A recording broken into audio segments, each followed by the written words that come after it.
BJP అభివృద్ధికి వ్యతిరేకం కాదని రాజన్న సిరిసిల్ల జిల్లా అధ్యక్షులు రెడ్డబోయిన గోపి స్పష్టం చేశారు. వేములవాడ శ్రీ రాజరాజేశ్వర స్వామి ఆలయం అర్జిత సేవలు, కోడెముక్కులు, ఆకు పూజలు భక్తుల సౌకర్యార్థం ఆలయ ప్రాంగణంలోనే కొనసాగుతాయని ఎండోమెంట్ కమిషనర్ సర్క్యులర్ జారీ చేయడాన్ని స్వాగతిస్తున్నామని తెలిపారు.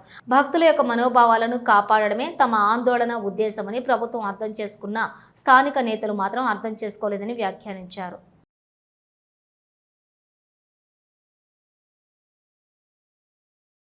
जिंदाबाद बीजेपी जिंदाबाद संजय नगर नायकत्व वर्धिल्लाली संजय नगर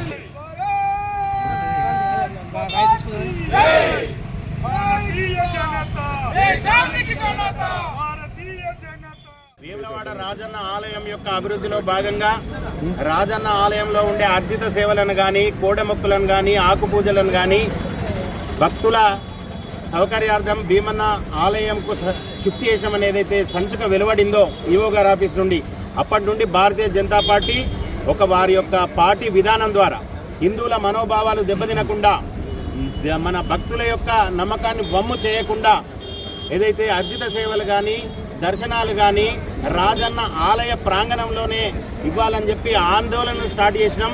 ఆ ఆందోళనను అర్థం చేసుకున్న ప్రభుత్వం అదే రకంగా గౌరవ పార్లమెంటు సభ్యులు కేంద్ర హోంశాఖ సహాయ మంత్రి బండి సంజయ్ కుమార్ గారి యొక్క సూచనల సలహాల మేరకు ఈరోజు ఏదైతే ఇక్కడ రాజన్న ఆలయంలో అర్జిత సేవలను కానీ ఆకు పూజలు లేకపోతే అన్న పూజను కానీ కోడెముక్కులను కానీ ఇక్కడనే కొనసాగిస్తామని నిన్నటి రోజున ఎండోమెంట్ కమిషనర్ కార్యాలయం ద్వారా ఏదైతే ఒక సర్క్యులర్ను పాస్ చేసిర్రో దానికి గాను భారతీయ జనతా పార్టీ హర్షిస్తుంది.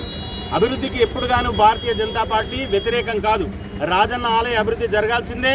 భక్తుల మనోభావాలను దెబ్బతినకుండా, హిందువుల మనోభావాలు దెబ్బతినకుండా అభివృద్ధి జరగాల్సిందే. పాపం స్థానికంగా ఉన్న కొందరి కాంగ్రెస్ నాయకులకు మాత్రమే మా ఆలోచన ఏందనేది అర్థం కాలేదు. కానీ ప్రభుత్వం అర్థం చేసుకున్నది కనుక ఈరోజు ఈ నిర్ణయం తీసుకున్నందుకు మేము ప్రభుత్వానికి ధన్యవాదాలు తెలియజేస్తున్నాం.